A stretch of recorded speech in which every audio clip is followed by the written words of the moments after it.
Hey, everybody, and welcome to the Blind Ambition with Jack Kelly.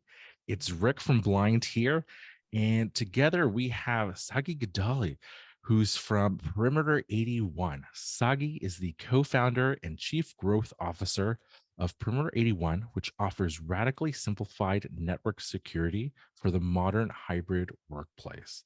So it's actually a platform that enforces a zero trust architecture, and recently, they announced they have unicorn status, valued at more than $1 billion after completing $100 million Series C. So that's incredible growth. Sagi is a user experience and user interface leader and an expert designer with more than 15 years of experience in the field. He's worked at Siemens as a user experience consultant. He holds a patent for the security of public Wi Fi networks. And he's from Israel, where he served in the IDF's Elite Visual Intelligence Unit, Unit 9900. So, Sagi, I have to ask whenever I get a founder on the show, walk me Mhm. through your founding story. There's sometimes a little bit of like craziness that's required to be an entrepreneur, that's required to be a founder. And I'd love to dig in there. Yeah, it goes like a way back to my past. I mean, there are several ingredients, um, like the culture in Israel, and also the journey that we do from the army, university, and the way we react to entrepreneurship. But I started my journey when I was 9 years old. I started to design. I learned by myself. My parents, me and my brother, we had a fight, and then my dad thought that it would be like a good idea to buy us a design tool, design software. So we fell in love into design. What we did, I designed for the school kids, diaries and stickers. So I started to sell these into the to my classmates, and this was actually like my first business, a small business. And this is like where I fell in love into design, and I also did it in the army because I was in the visual intelligence unit. But I also studied computer science and economics in Tel Aviv University.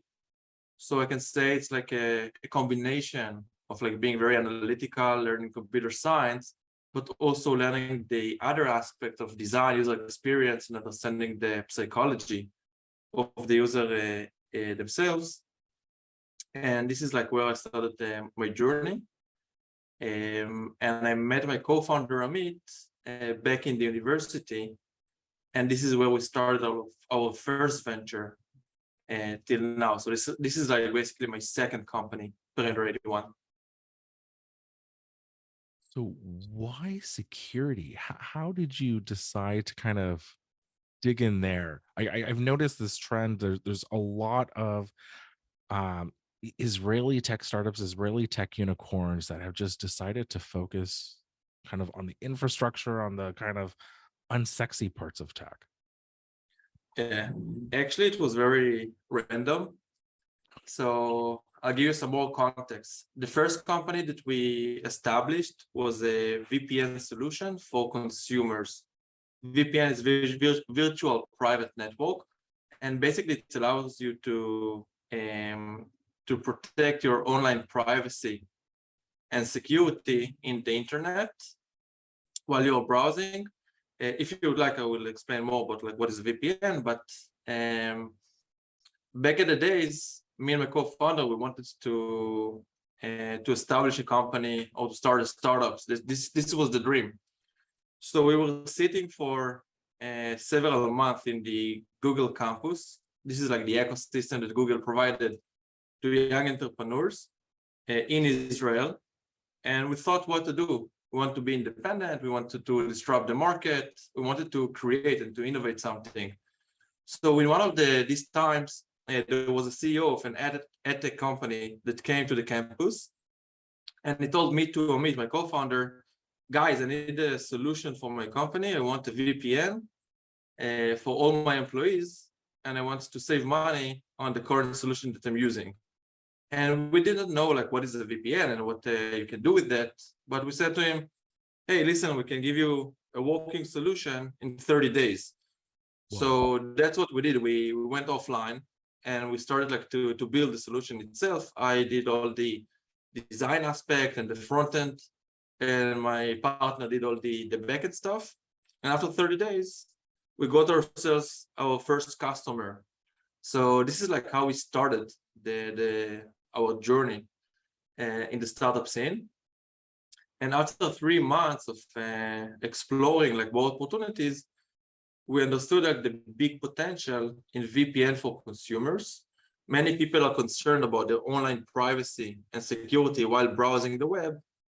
And this solution enabled us or allowed us to provide a security solution to consumers. So we very fast, we managed to build a website and a SaaS solution that really works, and started our first campaign on Google. So we invested the first $1,000, and then we brought immediately 1 paying customers. So we said to ourselves, hey, there's like something very interesting and that is working. So we decided to expand. This was basically our MVP and the product market fit. We see that there are users that are consuming this type of solution. And this is like where we started our journey in the consumer world. Now that took a lot of courage. So you never had like a business like that before, but you said, hey, I'll figure it out. And you just dove into it, huh? Yeah, so this is where we talked about the chutzpah, like be bold and just start like coding, building, programming, and show value. So you also asked about why cyber. So in 2017, we had almost 100,000 paying customers for the first company. It was a cash flow positive. It was a bootstrap initiative. So we didn't raise any funds, but we saw a huge opportunity. We heard from our customers 2 things. The first one was a trend that many employees are starting to work remotely. We called it like the digital nomads, people that are working from the beach in Thailand, coffee shops, home, and etc. And this was way before COVID. And the second thing was about the shift to the cloud infrastructure. So instead of like working inside the office and in the on-prem, companies started to shift all the resources to the cloud. So you don't need to protect the office, the perimeter, and you need to protect the employee, the user. And in the middle, we said, wow, there's like a huge opportunity here, very disruptive market that is growing very fast. The shift from the legacy, from the hardware-based solutions into cloud-native and SaaS solutions that can do the same with less effort and less investment for the companies. It's much more modern and robust. And we took like a huge risk and decided to sell the first company. And on the infrastructure of this company, we managed to launch Perimeter 81 in 2018. And this is how we got into the cybersecurity industry, selling to B2Bs, now with more than 2,800 paying customers from SMBs to enterprises. That's fantastic. So what sets you apart? Like how, in your pitch to customers, there's other entities kind of similar. Like what's the secret sauce that you do that makes it stand out? Yeah, so we mastered like a SaaS software, and we also did lots of B2C marketing, performance marketing, and other initiatives. So instead of like all the other SaaS companies, the B2B ones, we didn't took the top-bottom approach, starting with the enterprises and the big market. We did bottom up. So we started with small organizations, up to 50 employees, and we use the same technique that we use in the B2C solution and performance marketing to gain the traction in the small markets. And since then, we're going up market. So currently the sweet spot of the company is SMEs and large companies that we are targeting. So this is like one thing. And the key differentiator, it's all about the design, the user experience. And we call it like radically simple cybersecurity. It's how to simplify a complex product. We're talking about VPNs, firewalls. It's very hard to maintain. It's very hard to configure this type of solutions. But once that you manage to break the code and to figure out how can you simplify it, how can you make it more accessible, how to reduce the risk and friction for the customer, for the prospect, this is the key differentiator. So today they can get up and running in a matter of minutes, days, weeks at most. And you can compare it to the legacy solutions where it takes several months just to get up and running until you send and ship the hardware, until you configure all the policies, until you configure all the other rules. So this is the key differentiator, the user experience, the radically simple user experience. So that makes sense, Sagi, because it sounds like, you know, if you're running a small business and you're juggling so many different things, well, probably one of the last things you're going to think about is a cybersecurity element, because you want to just bring in revenue, you're doing sales and everything like that. And if it's too difficult to manage, you might put it off, and then you wait too late, and then you're attacked, and your whole site comes down, and your whole business is impacted.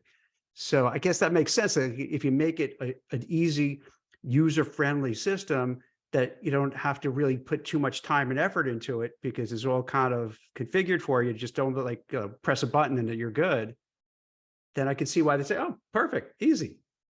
Yeah, so it's a combination. It's like state-of-the-art solution, the product Right. with the architecture and all the top-notch ingredients of security and network security. But on the other hand, it's very easy and simple to configure. So we're talking about high volume, high velocity, and this is one of the enablers for the hyper growth of Period Ready One. Now, do you think, given, let's take the tech sector, where there are so many layoffs now, belt tightening, cutting costs, that, and not just in the tech area, but others, that some companies may start scrimping on paying for cybersecurity, maybe laying off some of the cybersecurity folks, that you could see countries, criminals kind of going on the offensive, thinking, hey, these places are going to be weakened because they're not putting a budget behind it anymore. And this is not your shop. I'm talking about just generally speaking, that we might see a rise in a lot of cyber attacks. Yeah, so we don't see a slowdown in the cyber industry, but we do see another trend that the CISOs, the IT managers are looking for tools that are doing consolidation of solutions.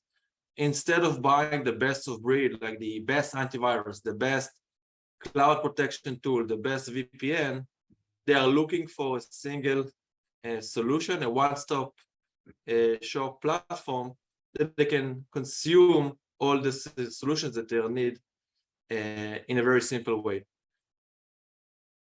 So we're talking about consolidation of network and security solutions, but we do see a slowdown because of the layoffs. Many companies are shrinking, so we do see the trend and the impact on our business. Could that be a bad, this is going to sound crass, but could it be in a way a good thing, because maybe it frees up a lot of talent? You know, that worked at, let's say, Meta, but so you can get some really good talent to come in that maybe you could have procured beforehand. So in a bizarre way, could that be helpful for like organizations like yours? Yes, there are like much more talents. I mean, the demand in 2021 and the supply, it was a nightmare for companies like us. And we need to struggle to get like the top talents, and we need to find very creative ways to find them and hire them. And now the market is more, there's much more supply. Because Rick, for the folks on Blind, because these people are really career oriented, money oriented, and they gravitate. Rick, tell me if I'm wrong here. They gravitate a lot towards the Apples, the Amazons, the Microsofts, the Netflix. But I wonder, would there be a shift now where maybe it makes sense to look at places, like Sagi's, where you say, huh, they don't have that name, the same name value as, let's say, an Amazon, but they have the cash, they raise a lot of money, they had enough money at the right time.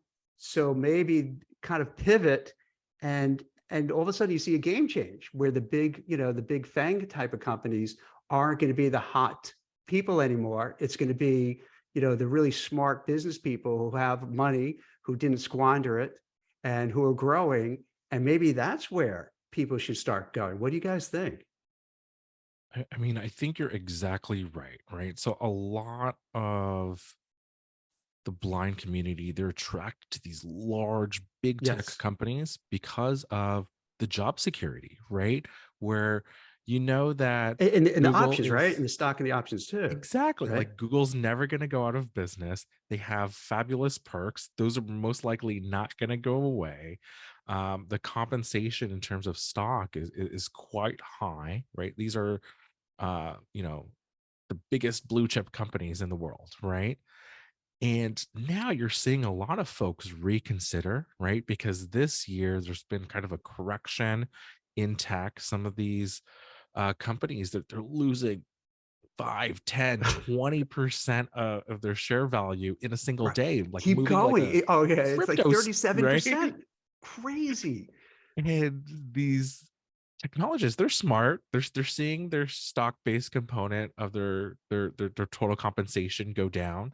And then they start to think, well, oh, there's a lot of these unicorn companies that are out there, right? I used to avoid them because the stock was illiquid, right? They're in stock options instead of, the restricted stock units that land in a Fidelity account that I can trade immediately. They're thinking, oh, well, now the total compensation, the calculus has changed where they're very similar, but with a startup, you have that growth potential, right? It could become the next big public company. It could shoot up in value. And suddenly you're thinking, hey, actually, rather than working at Google or Snap or Meta, I might work at Airbnb or DoorDash or a Notion or another unicorn that actually might pay more or might be better in the long run. And so it's been an interesting trend this year, right? Because last year it was, gosh, like Great Resignation. Sagi felt this, right? Where it was just so hard to recruit. Mhm. Um, Compensation was quite high. And now we're seeing a reversal. Like it just seems like in the last 3 or 4 years, every year, maybe even 6 months, the job market has changed, especially in tech. I Yeah. don't know if you're feeling it, Sagi. No, no, I truly agree. I think that there are several important factors when you're selecting or choosing like your new workplace or a new company. So work security is like very important, but also like shifting to the startups. It's about like the challenge, delivering, creating impact, and moving the needle. So this is like what we offer to our employees: full ownership and accountability, and ways to disrupt a huge market. I'm talking about like tens of billions of dollars. Be very disruptive, very innovate, and change the way we consume cybersecurity. So that's what we give to our employees. I mean, I've just always been a startup kind of guy. I can't imagine working at a large company where, I mean, let's say you're an engineer and you go work at Google, like almost every technical challenge has been solved, right? And I mean, you might end up on the team that's like, hey, I'm optimizing this one little widget that no one ever sees. Whereas, if I go work at Perimeter 81, you have this like high impact potential, right? Where you can ship probably more often and you can actually see like the look on the customer's face across from you where I did something that actually made their lives better, or it's more immediate, I imagine. Yeah, exactly. That's the point. It's kind of semi-real time.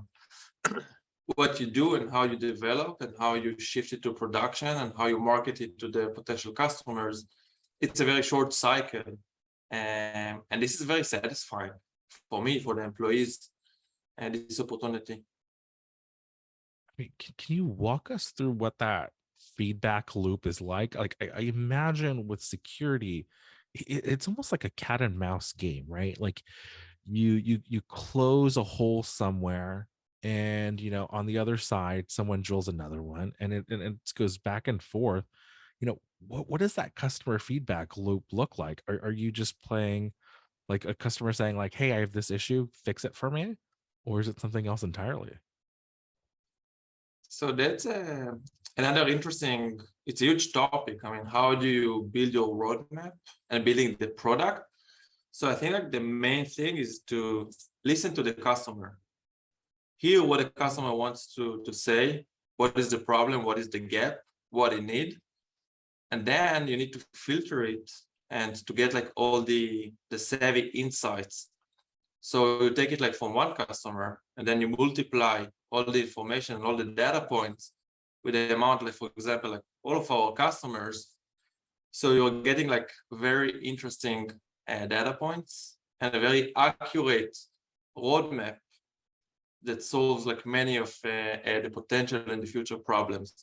So what we did in our company, we developed inner tools that basically are collecting lots of information from the customers, from the sales cycle, from the post-sale cycle, QBRs, talking with the customer success team, with the sales engineers, talking with our product team, and we are sending all the data points into one big database or a data lake.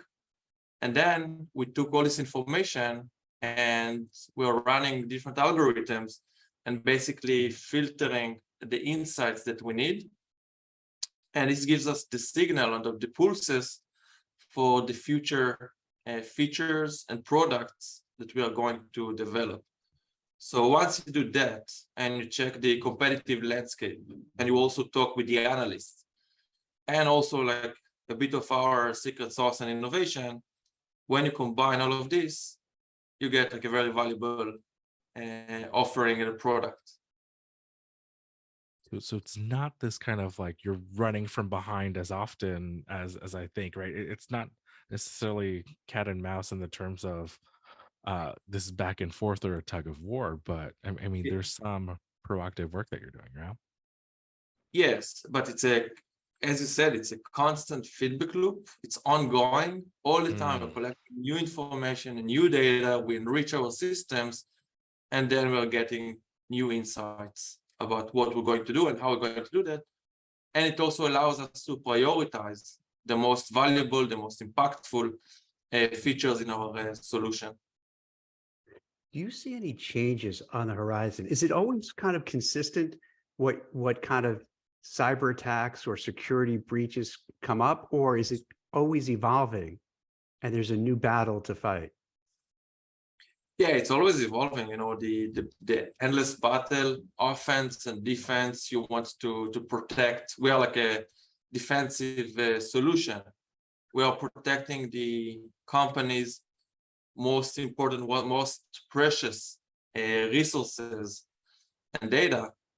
But there will be always new attacks or new ways to find like new breaches.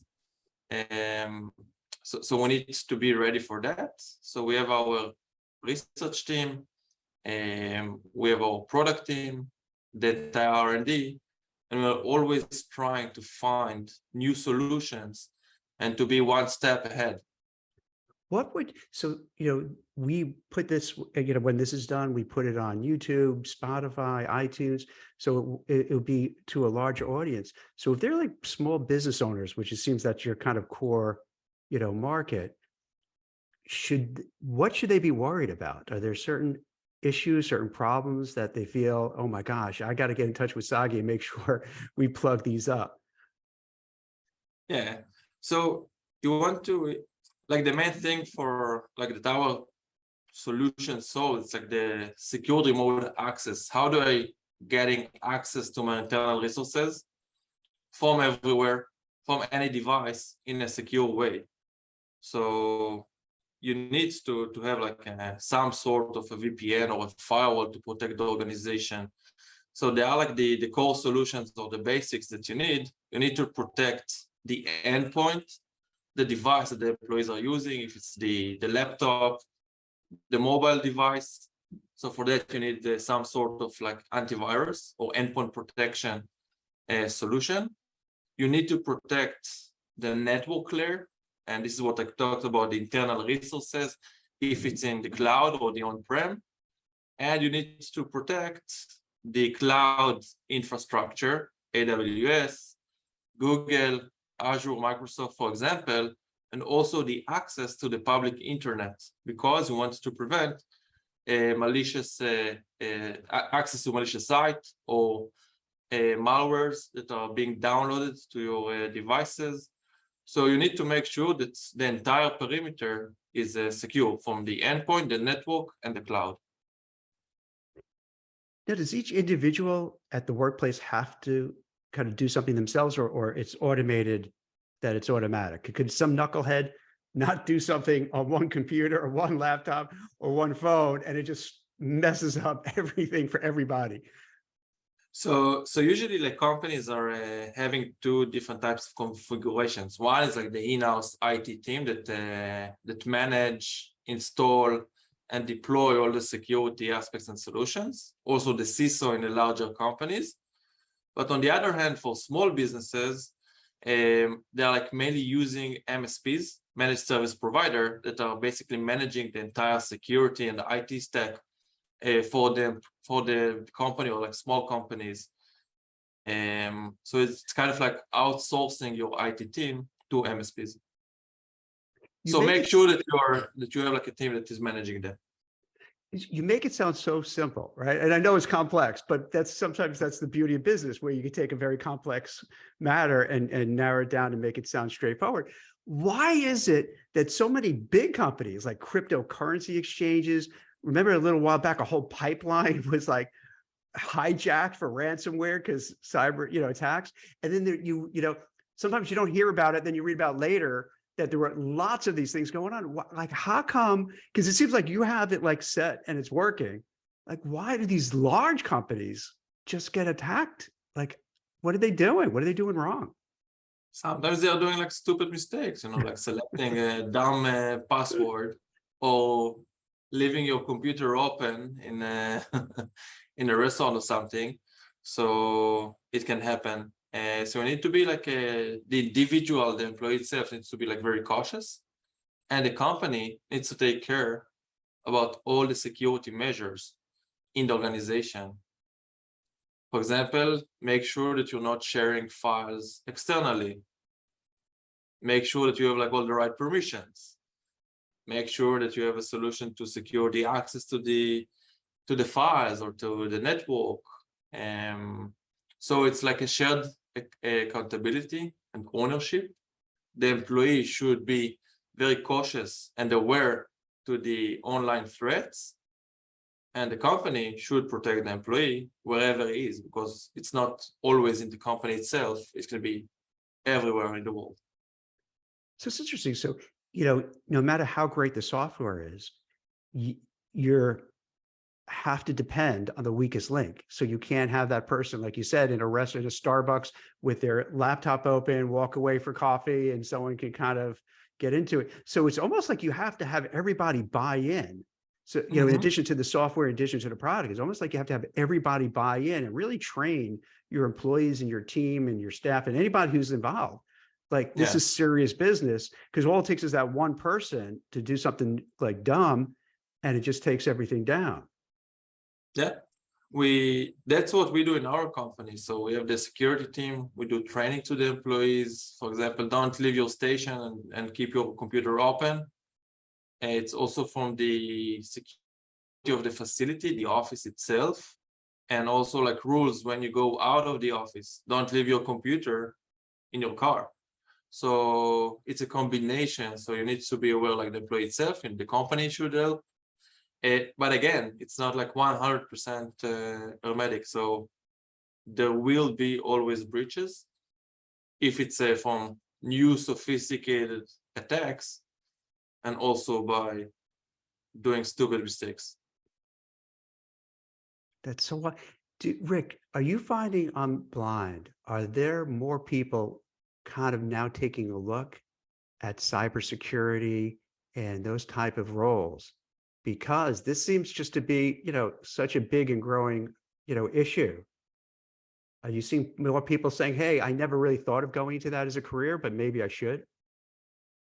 Yeah, I think it's really interesting because, I've spoken with quite a few CISOs, heads of security, and it seems like there's kind of like two career tracks. Like, one is, there were the tinkerer when they were growing up. They taught themselves how to code, and they started like kind of like trying to break things, right? And they almost kind of accidentally become a hacker, right?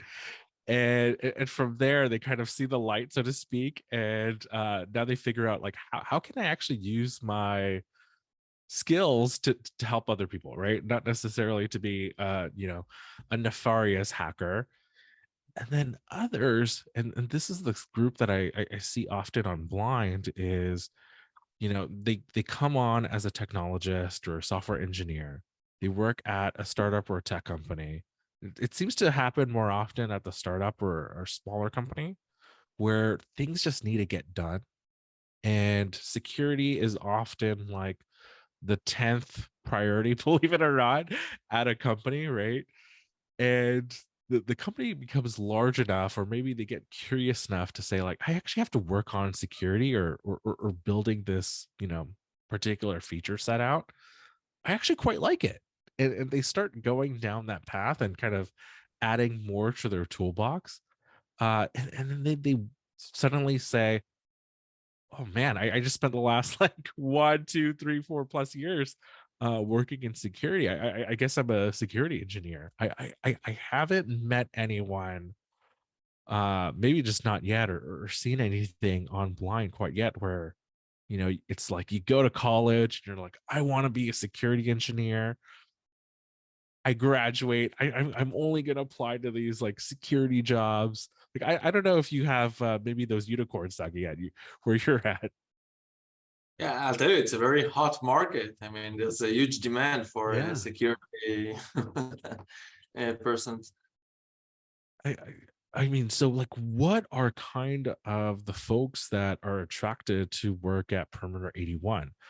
Is it this kind of second group where they just find themselves like, oh, like I actually quite like working in security, or is it kind of almost like the accidental person that finds themselves in security? I think it's both. I mean, for like, I'm leading the product team, the marketing team, the mainly like the go to market. So I'm looking like for a specific type of persons. I like to empower. I like to give the accountability and the ownership to my employees. So I'm looking more for independence and people that want to deliver impact, to innovate, to think about new ideas. We're very transparent in the company. We share most of the information from the revenues or financials, stuff like that. So it's really creates engagement within the employees. Like every deal that we close, we publish. We have like a shared Slack channels and etc.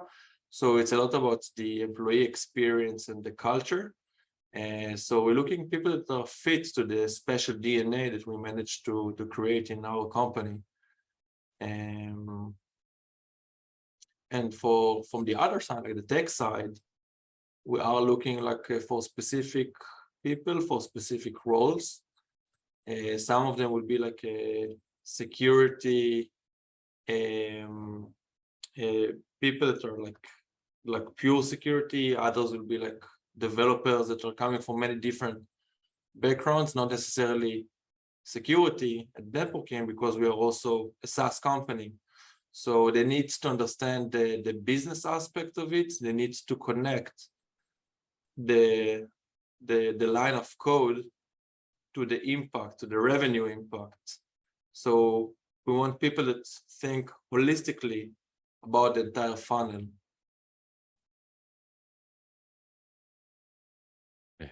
So I'm curious, what does the interview process look like for Perimeter 81? Like, are there specific, I mean, beyond that kind of focus on the customer and this interest to kind of make a outsized impact, like what other kind of qualities are you looking for in a potential new hire?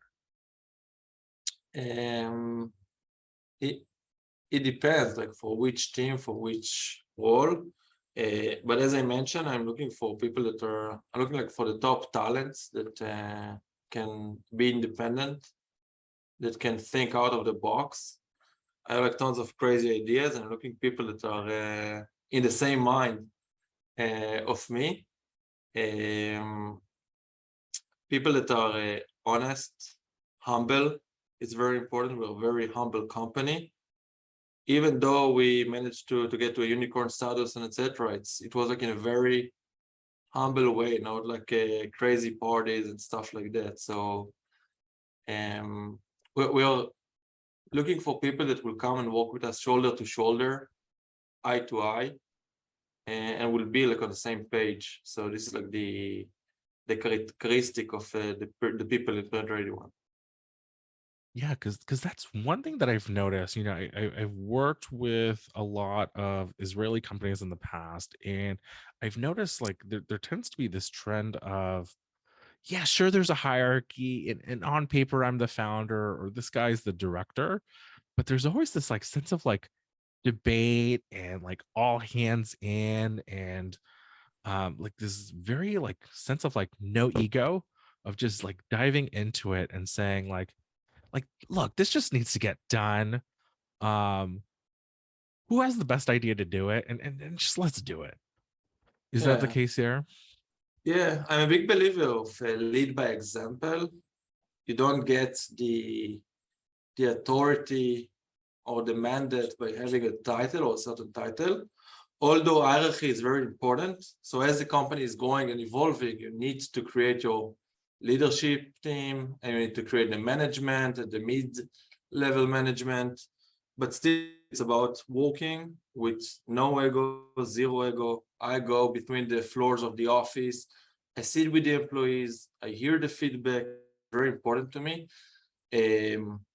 We started, I call it, when it was small, it felt like a family, you know, like 10 employees, 20 employees. Now it's growing, and you need to adapt. You need to find like the new values that still fits.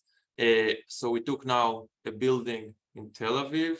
It's more about not being a family, but more like the hospitality and how you interact with the employees. And for me, it's very important to meet the employees. Now it's around 270 employees worldwide. So we have offices in Tel Aviv, New York, and LA. And it's very challenging because I used to know like all the employees by name and their families and to get like the personal stories.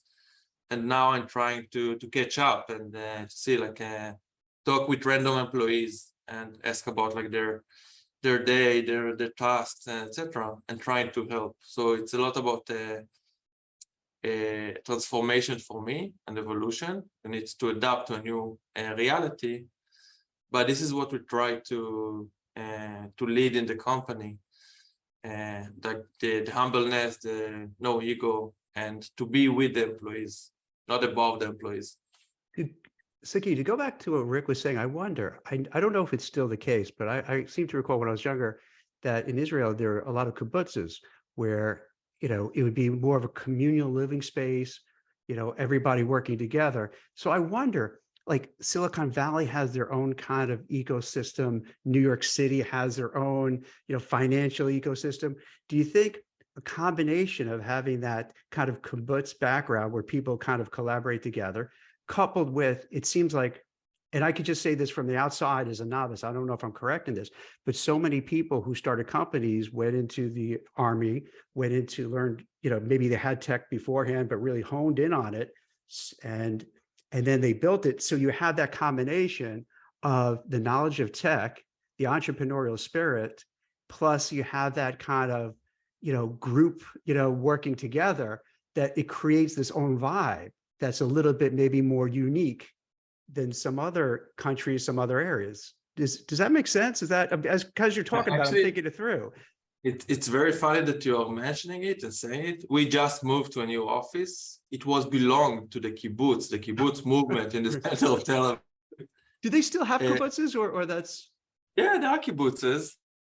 All And the for people who kibbutzes are used listening, to I don't come mean to to. interrupt. For people who are into how, because I don't know it well enough to explain it. How would you explain a kibbutz to people who may not know what that means? It's a group that sharing like the same resources and the same ideology.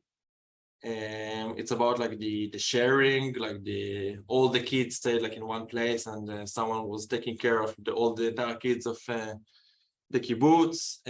All the salaries and the income went into the kibbutz. So this was about like the sharing and the idealism of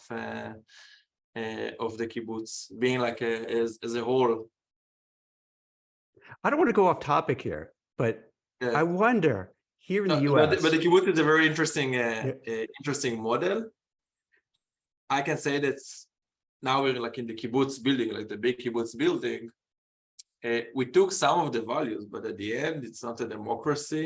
It's a business. You need to be productive. You need to lead the way. And if we took like a decision with a consideration from all the parties in the building, it was you cannot progress. It's very hard. Don't laugh at me, guys, but let me just thought experiment. Here in the US, I'm not sure how much you kind of key into what's going on here. It's crazy. We're all out of our minds lately. And it's really hard because with inflation, higher costs, you have both parents are working, and you have kids to take care of, you have elderly relatives, you have people who are impacted by COVID. I wonder if businesses might start setting up that model to say, hey, how can we take care of childcare? How do we take care of elder care? How do we, kind of do all that together so people could kind of live and have a job and do it? I wonder if that's like a model that could be kind of done in a different way. Like you're saying, it doesn't have to be everyone shares everything, but somehow pull the resources to have teachers, babysitters, childcare, elder care, and, together, and just to make it practical. Because like here, I don't know how you have inflation where you are, but here it's out of control. And a lot of people are worried that they just don't have enough money to get by. Yeah, I like Is the that a idea. crazy idea? Is that? Let's start to break it down a bit more, and maybe it's a new concept. I don't know. Yeah. I mean, until recently, I mean, some critics right now would say these big tech companies used to provide very similar Yeah. concept, right? Where you have the daycare, right? Or you have these stipends that try to make your life easier. Until recently, Meta had free laundry, right?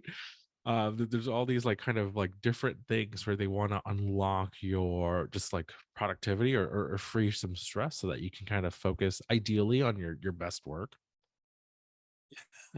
No, it's interesting concept, like the shared resources. And I also know from Israel we have it's kind of like a startup in the real estate world. So there are like families that want to save costs of the apartment, of the rent. So what they do, they're like renting an entire building, and families are living in shared apartments. So they have like a shared kitchen or like a shared bathroom, and etc. But still, they're getting like the privacy, and they're getting the bonus of the collective, the community that we talked about, like the babysitting the kids, or like preparing food together, buying together the ingredients, and etc. So it is like about cost saving. So I see it in Israel in some places. See, it's so interesting. Like Rick, it's like it's when I've read that during recessions and tough times, a lot of the best companies started. And I wonder, this is it, because like you start saying, hey, things have changed and we can't just keep doing what we've been doing because that's kind of over. So we have to rethink things. And then you start coming up with these ideas to say, maybe in terms of a career, say, hey, I didn't think about cybersecurity, but you know what? That seems to be a fast growth future, future of work kind of thing.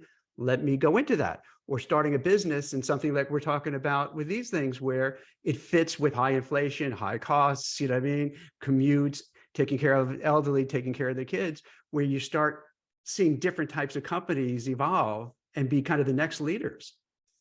Yeah. Yeah, you have like many new challenges and many new constraints. So you need to be very creative in order to, let's exaggerate, to survive in this macroeconomics and situation. So also us, although we have the money in the bank, you need to be very conservative and to grow intelligently in order to make it to the next chapter of the company.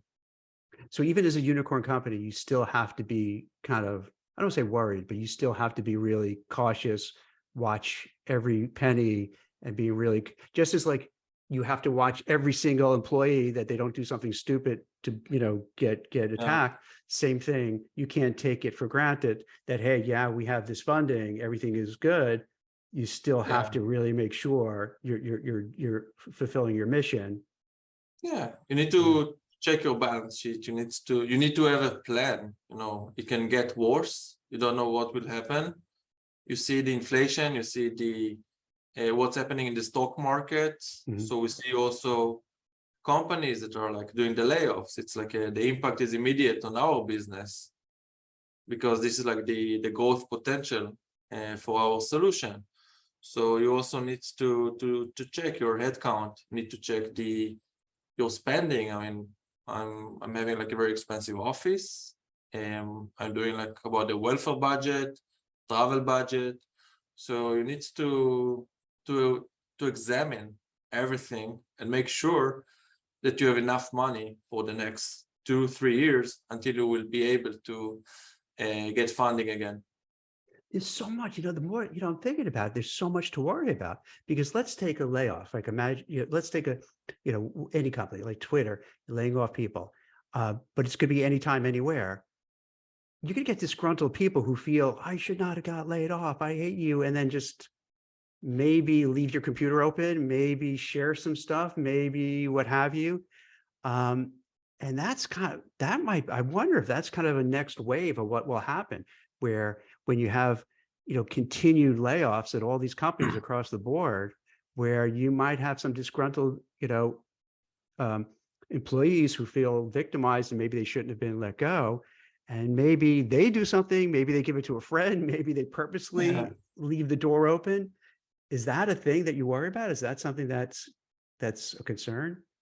No, that's very manageable. So Yeah. once you want to stop like all the company services and the access, you can do that immediately. So Is that why they cut it off like right away? Like when you hear these stories about layoffs, they kind of it sounds cold, where they just shut you right off of everything. Yeah, exactly. If it's like like a sudden layoff and you don't have time to prepare, you will do that in order to protect the company's asset. But as you said before about like companies' issues and problems, I mean, small company, small problems, big company, big problems. Yeah.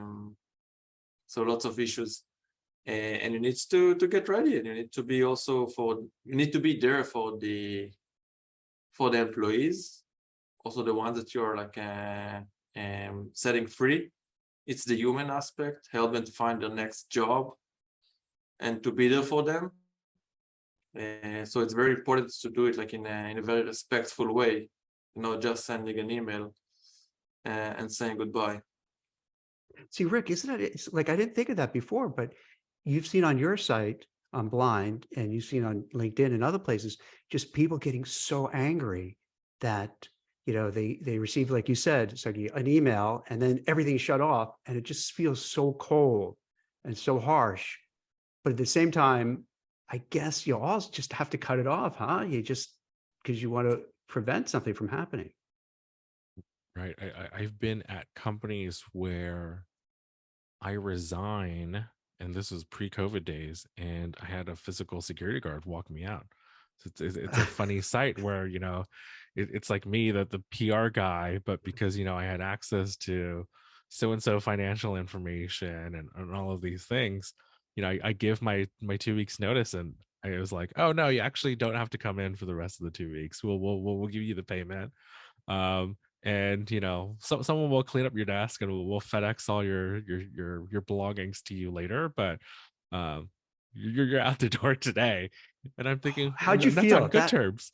that had to be the worst feeling, right? Not necessarily the worst No? feeling. It was just a very kind of surprising, right? Like, I'm Yeah. just like, oh, what's actually going on? Or I can pack my own things. I'm not a I'm a humble guy. I don't need someone else to, do my chores for me, but that's to protect the company, right? Because they don't know what I could do, and Yeah. I was up there, so it was just it's a different experience, I'd Do, say. do they do that with Israeli companies or no, Sagi? Not as hired of, maybe in a very sensitive Yeah. cases, but it's not a common thing in Israel. They used to do this before COVID because, like, now with remote work and hybrid work, not everyone's there. But that I forgot until Rick just brought it up. That was so common. You'd have this big burly security guard come and like walk you down, and it's like you're a criminal, and everybody, dude. And the crazy thing is because everybody's looking at you with the security guard, so then they're Right. thinking, why is Rick and Jack being escorted out of the building? What did they do? So that's what I meant. Like, how did you feel about it? So, like, you would see someone being escorted down. You're like, what did they do? What happened? Yeah, And everyone starts like, gossiping and Gossip. rumors the start gossip. flying. Yeah. It's terrible. And then like you'll get calls like, Rick, what happened? Why did they kick you out? And I'm like, no, I didn't kick me out. I resigned. Oh, you resigned. Sure. It's yeah. American culture is pretty rough. So Yeah. it's brutal. It Sounds really like is. yeah. Oh man. Well, I really appreciate your insight and your feedback, Sagi, about really it's about the person at the end of the day, and how you run your business, how you treat your employees during the hard times. I also really appreciate that anecdote and that insight into why a company that has raised money would even have to do layoffs, because I think that is a common kind of misunderstanding, right? Where it's really about structure of protecting the company for 2 3 years so we can grow and do bigger and better things. So Definitely. thanks for being that expert for us. Thank you for hosting me.